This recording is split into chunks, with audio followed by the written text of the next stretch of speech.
everybody. Welcome to the Get Authentic with Marques show. I'm your host, Marques Ogden, and we are so excited today. We have one of my good friends, one of our sponsors, Mr. Brian Head of Head Start Equity, here today to join us on the Get Authentic with Marques show. Brian, how are you, sir? How's it going? Great. Good to be here. Thank you for having me, Marques. I really appreciate it. It's an honor. Absolutely, Brian. You know, you're a great guy, family man. You're a great client. We're going to get into all that good stuff. But before we start, Brian, can I ask you a question? What does authenticity mean to Brian Head, or the word authentic? Same genre, same process. What does authenticity / authentic mean to Brian Head? I would say to me, it means treating everybody the same, regardless of their stature or anything. Just being authentic, being yourself. Doesn't matter who your audience is or who you're talking to. Just being honest and upfront, and don't change who you are based on who you're talking to, I guess. You know, Brian, let me ask you a question. Why do you feel so many people today struggle with authenticity or struggle with being who they are in talking to people, communicating with people? What do you think is that silver lining? Well, I think there's probably a couple of reasons why people struggle with that. One is, and coming from the corporate world for almost 25 years, I can tell you that, especially in that atmosphere, it's a lot of people, in it for themselves, quite frankly, and thinking about how they look for their bosses above them and not worrying as much about how things are happening below them. And I mean, that kind of gets a little bit into leadership and things like that, but I really think that's probably one of the biggest things. And yeah, I mean, again, being in the corporate world for 25 years, I definitely experienced some of that for sure. So Brian, can you tell our audience a little bit about yourself, where you're from, upbringing, education, of course, your work history to where you are today as an entrepreneur, a very successful entrepreneur in the in that space of, real estate investing, all that kind of great stuff?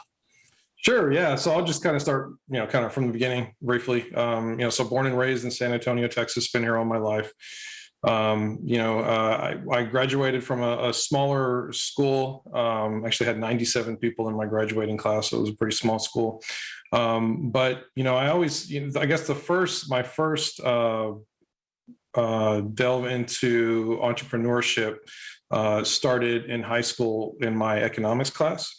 And where they asked us to track stocks and I'm going to date myself, but back then we did it in the paper, right? And so so that was kind of one of the first experiences I had with learning about investing and things like that. And so that was kind of cool. But then once I got out of high school, I knew that I wanted to get into investing at some point. So I started checking out books and reading everything I could. Again, dating myself, going to the library and checking those out. And so just kind of trying to learn as much as I could.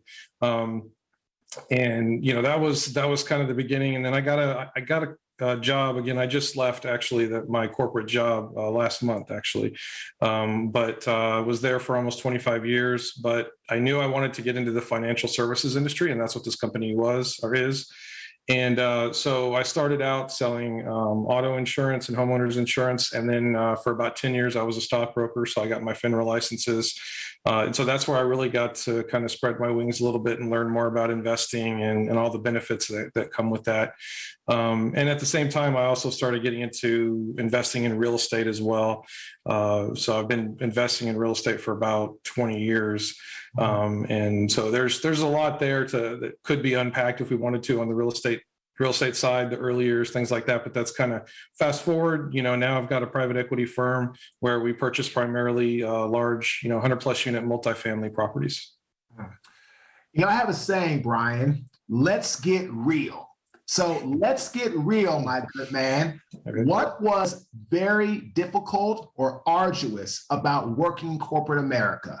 And what is very difficult and arduous about being an entrepreneur in real estate investing? Because here's the thing, right? everybody that's had success in life, I feel, has faced a challenge, a tribulation, some sort of, problem or some type of, setback to get where they are today. So I want you to tell our audience, what was it in, corporate America that was difficult?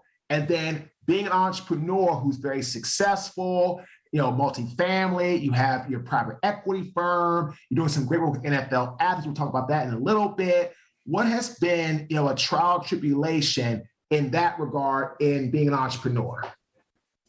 So I think in the corporate world, I think that it's very easy to get comfortable. Mm-hmm. And, just kind of, you have that steady paycheck coming in. And, that comfort can be great. But, for me, I always knew I wanted something more. I guess I have that entrepreneurship bug.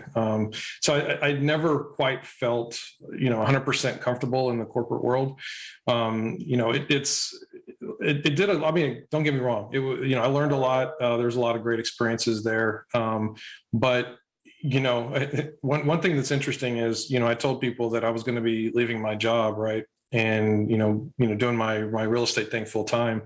And they said, isn't that risky? And I was like, well, you could look at it that way, but you could also look at your corporate job being risky as well. And just sitting there, never pursuing your dreams, never pursuing your passions. And then 30, 40 years later, being like, man, I should have done something. I should have done this. I should have done that.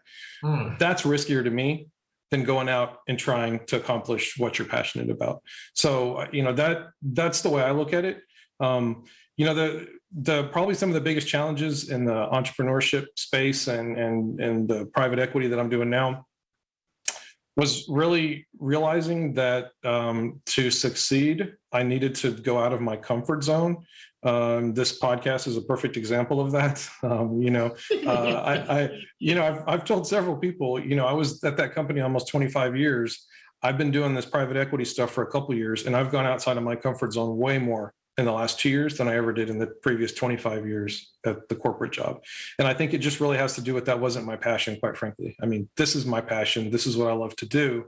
Another side note to that is, I don't know if you've heard that saying, dress for the job you want, not the job you have, right? And I would always, not always, but I was told that a couple of times at my corporate job, just to be frank, right? I wasn't, didn't dress up a lot. I wasn't big at, doing that. But then it was funny when I got into this space and doing this, I was like, I guess I do need to go ahead and buy a sports jacket. So I did that, and I invested a little bit of money in a wardrobe and stuff. And then it felt good. And then I was like, I kind of figured it out. Like, that's a very true saying, but you have to want the job, right? So the whole dress for the job you want, it wasn't there, right? So that's why I never did it. So just as a side note. let's get real again. So basically, you didn't dress for the job that you were at in the corporate sector because you really never wanted to be there. That's what I'm hearing. You're right. It's interesting, Brian. I want your take on this, my good friend. Subconscious mindset versus conscious mindset. The conscious mindset is the mindset that we have when we are awake and or alert. It is also really and truly the mindset that pushes us towards survival, right? So when people are working in corporate America, right, the conscious mindset is saying, go do your cushy job, get your 9 to 5, get your paycheck, get this, get that. The subconscious mindset is the mindset that keeps going and going and going. It's designed for greatness. It's designed to really encapsulate people who want to go for it. So people like Tiger Woods, Michael Jordan, Bill Gates, Steve Jobs, all these people have operated from the subconscious mindset. Now, here's the catch. In order to get to that mindset, you're going to face a lot of negativity, a lot of loathing, people saying, what the hell are you thinking? Why would you do that? Stay cushy. Like with me, Brian, people say, stay in football coaching, don't move out, to stay here. So what I'm hearing, I hope our audience gets that, right? Dress for the job you want. Just because you're in corporate America doesn't mean that's the job you really want. Now, again, you have to step out of your comfort zone. Great quote by Jonah Hill, the comfort zone is where dreams go to die. So I love how you said, Brian, and now in your current job as an entrepreneur, you're dressing the part. You have your nice sports jackets, you have your nice look, and you feel much more confident in that regard. Let's talk about that for a moment. Okay. What does confidence mean to Brian Head? And also, next part of the question, how can you impact others by the work you're doing in the private equity multifamily space? This way, I can let people understand, you can explain how you try to provide not just education resources, right, Brian? You try to impact people to the next level. Yeah, so I think for the confidence for me, quite frankly, it comes from two things. It comes from education, right? Educating myself, and just trying things, right? Again, just going out there and doing it and trying it. I really think, you can't educate yourself too much, right? Especially when you're trying to educate for something that you're passionate about. And so I think that's, the education component. Once you do that, it gives you some of that confidence to have those conversations. But you also can't have, this is something that happened to me when I first started out in real estate. Did my first, so I've done single family rentals and small multifamily. I've flipped some houses. And I remember standing outside the doorway of the first house that I flipped with my real estate agent. And I had, read the books and, done all the research and everything on flipping a house, but I was still very hesitant to pull the trigger and buy that house. And he was like, look, man, you've done all the education you can and everything. You're at a paralysis by analysis point now. You just got to go for it. And so that's what I did. And I made, I think, $800 on that house. So, I didn't lose money, but, didn't make much, but it was the education. It was the going out there and doing it and going for it. Right. And realizing that I could do it. And so, I think the education combined with the just going out there and doing it, the experience, right? Education and experience will give you the confidence. I think for me, what I try to do with folks, I talk to, investors every day. And, actually that's the part of my job that I love the most is educating folks, honestly. Some of the conversations can be the same over and over again. It doesn't matter to me because it's a different person and I'm impacting that person. And so, I love, and everybody has their own different take in personal situations and stuff like that. And I've had people approach me, text me or something. They're like, hey, this is what I'm thinking about doing. What do you think I should do? And I'm like, let's get on a call. I need to talk to you. I need to really understand where you're coming from and what kind of goals you're trying to accomplish to be able to help you out. And, I tell people all the time that, I'm more than happy to help folks, even if it's with something that I'm doing now with this multifamily space, because we have great offerings and products to offer there. But even if they want to get into single family stuff and I can help them with that, I've still got some single family properties. I've got a lot of experience in that. I just like helping people out. And so I think, I love to try to help educate folks and teach them, about real estate, regardless of the type of real estate they're looking to get into. Here's the whole process. And let's get real for a second. I love to take notes, Brian, when people are talking. We had Gus Farrat on last week. Phenomenal guy, great guy, love it. And loved him. He's a great friend of mine. When you start in business, right? Don't expect to make money when you start out. You say you made $800 on that first project, right? Again, that's great. Because a lot of people, when they start in business, you don't make anything. And that was how it was for me with my construction company. I didn't make any money. I put out a lot of money, but I didn't make any money. So I think that's important. And then the second thing is what you said about education and making yourself available to people and making yourself where people feel, right, Brian, they can count on you. There's belief and there's trust. Belief is the hope that someone is going to get something done. Trust is the full confidence that somebody's going to get something done. And what happens is, as people work with you, the belief they have turns into trust, into high trust, and things go very well. So let's talk about what you're doing right now. Talk about the work you're doing with NFL Brotherhood that have an interest in multifamily real estate investing. We've talked about this before, and I think it is really important for you to kind of highlight that because, again, to me, it goes back to locker room, it goes back to camaraderie, and I feel people that go that route, right, Brian, have more success. Yeah. So, NFL athletes and a lot of athletes in general, right? They have a unique, they're in a unique situation versus, people in the corporate world who may go to a W-2 job and work there for 40, 50 years, right? And they, so athletes, they're lucky, right, to play into their 20s and 30s, right? So there's a lot of opportunities there for things that they're going to need to figure out what they want to do after in this specific case with the folks I've been working with, their NFL career, right? And so the program that I've got is I'm bringing a few folks together, starting small, but bringing a few folks together just to kind of educate on the different types of real estate that you can invest in, and then just kind of start with that.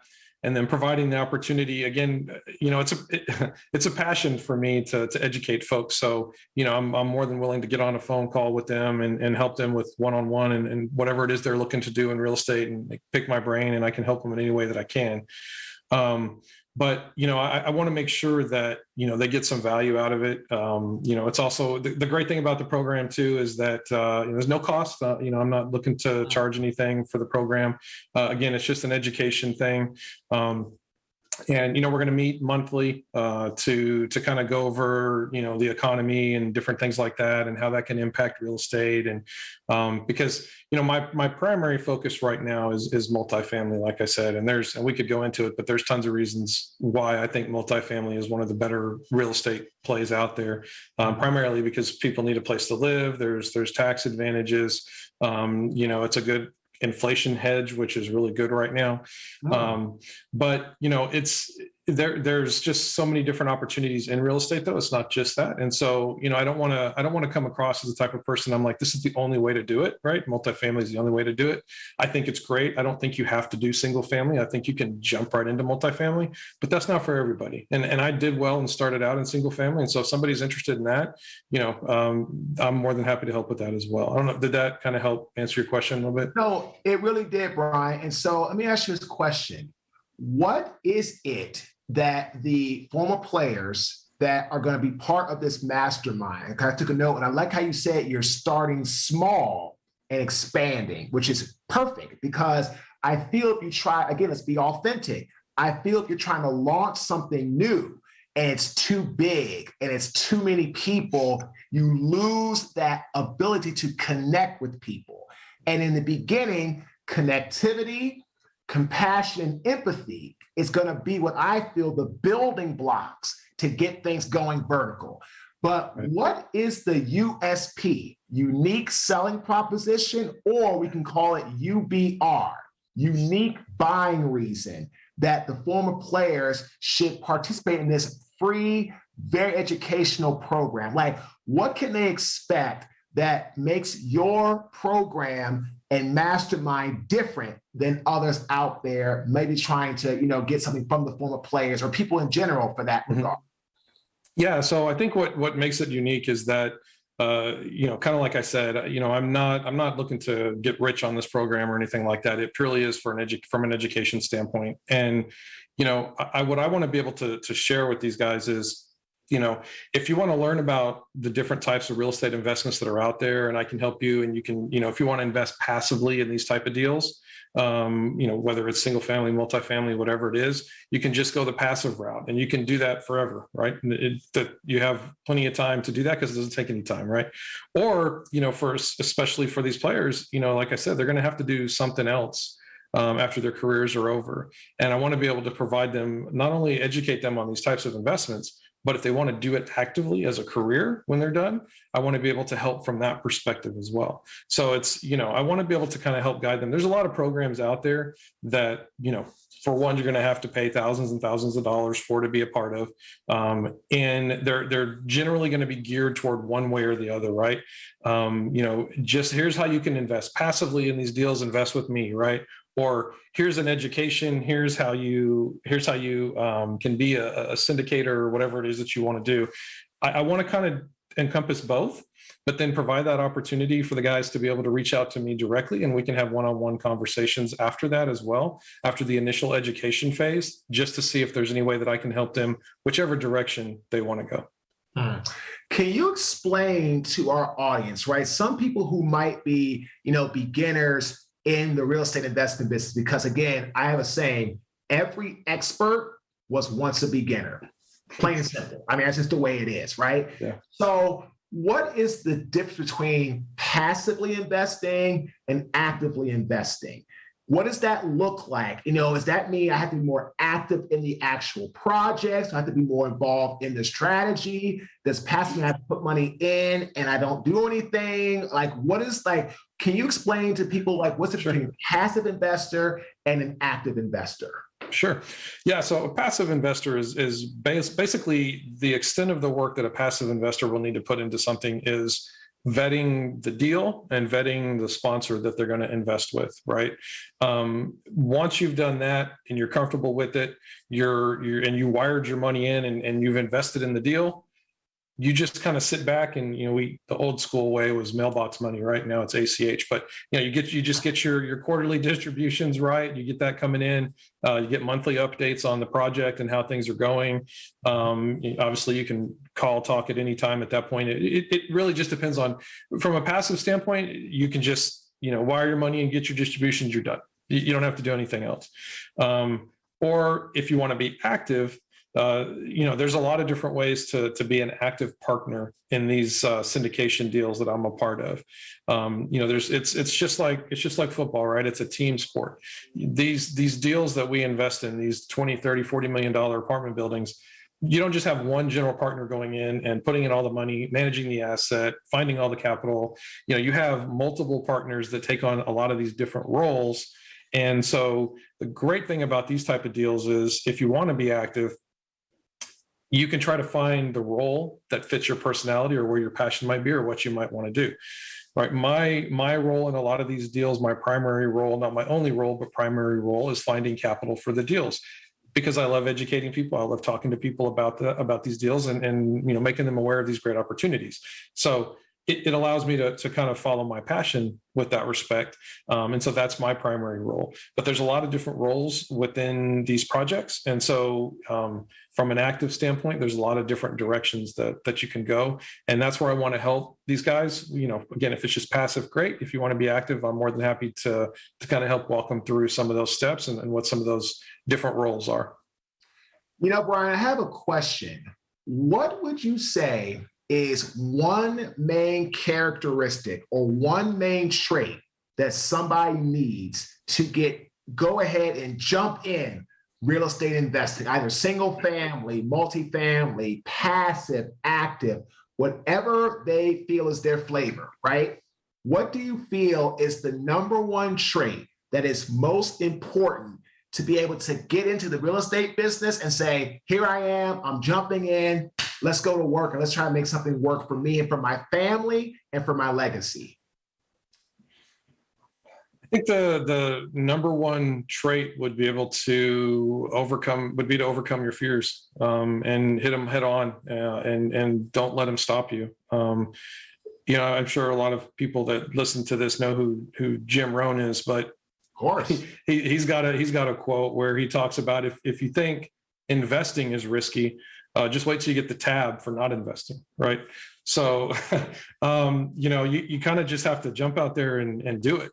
And so I think the biggest trait is to be able to overcome your fears. And I think to overcome your fears, that's where these mastermind groups come in. That's exactly where they come in, that and a business coach like yourself, Marques, because when you join a mastermind group, you are getting that education, right? And for me, I've always wanted to invest in large multifamily deals for years. But I was like, well, I don't have $1 million. I don't have $1 million in the bank to go buy a $20 million, building. Right.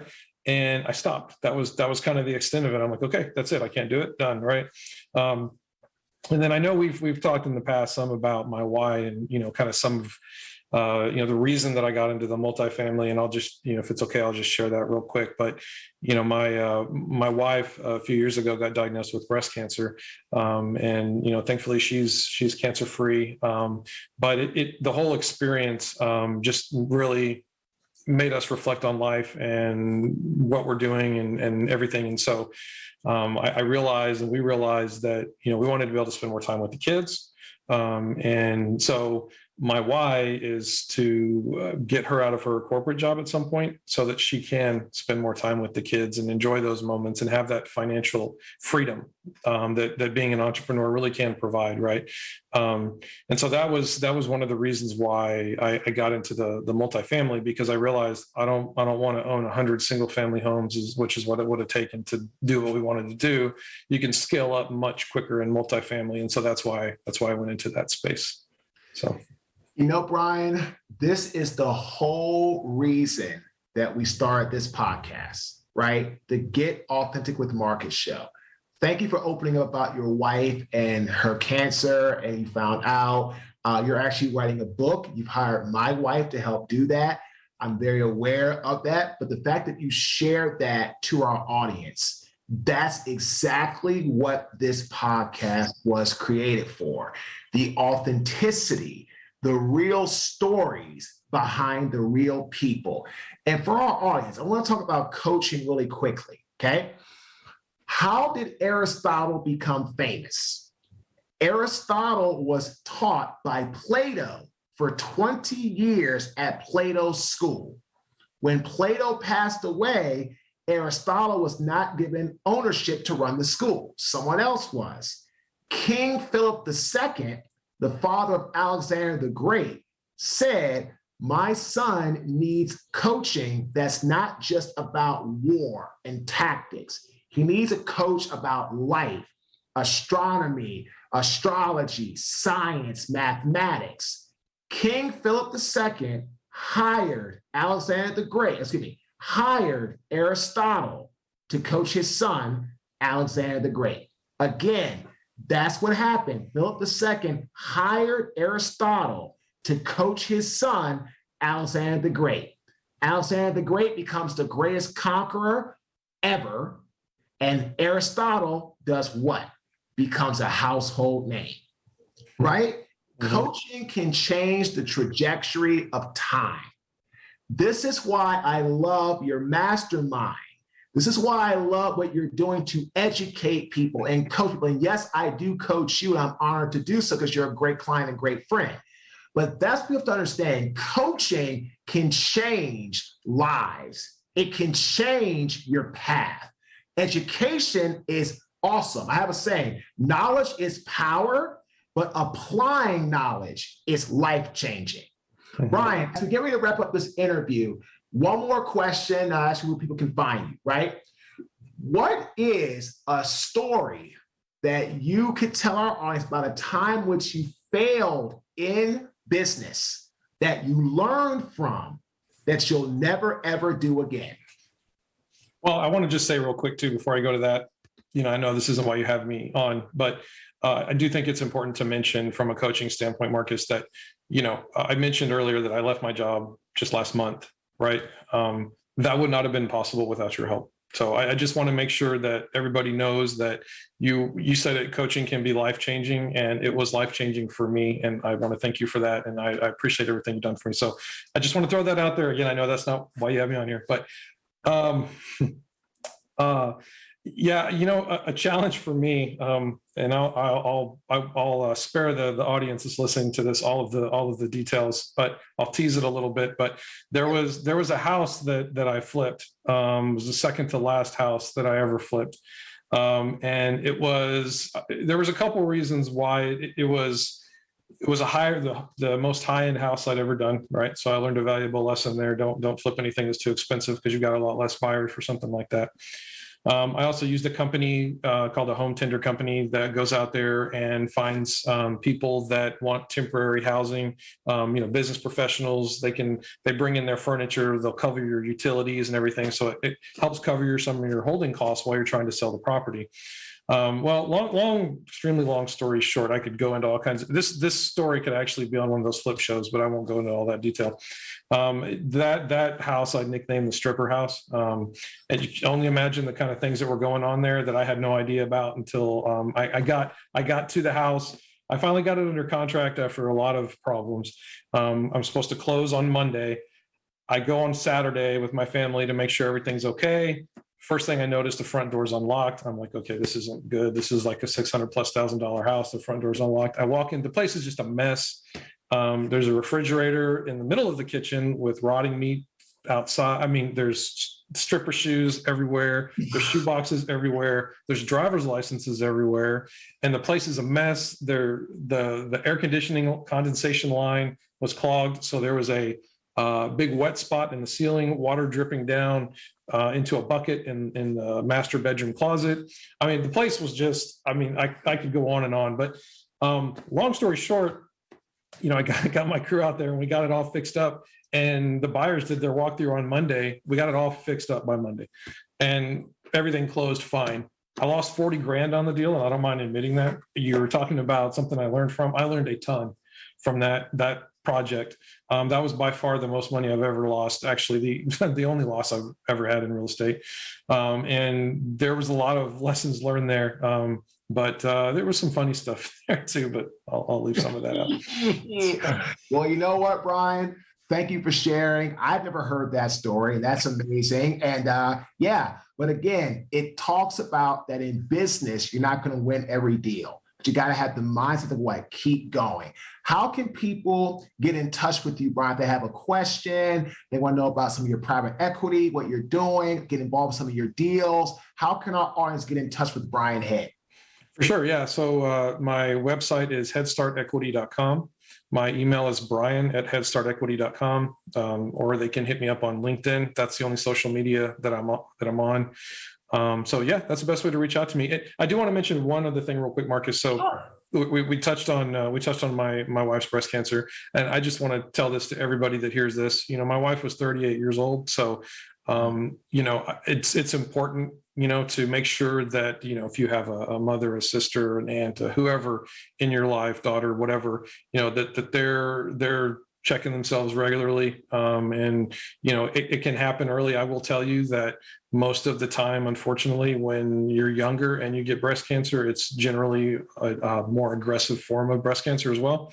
So just throwing that out there. I don't want to end on a sad note, but I just wanted to make sure that everybody thinks about that. If there's one person that hears this and they do that and they do it early and they discover it and it helps them, that would be amazing. So anyway, just wanted to share that. Well, I appreciate that, Brian. And again, your personal, authentic story was amazing. And our authentic tip of the day is, in life, be educated, but don't get so much education that you paralyze yourself and you don't pursue the life and the opportunities that you could achieve. I want to end with this. Never, ever let your life go and you say that horrible word that starts with R.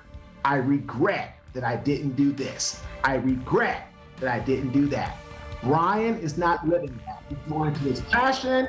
He's doing great. Thank you so much for tuning in, everybody. Have a fantastic day.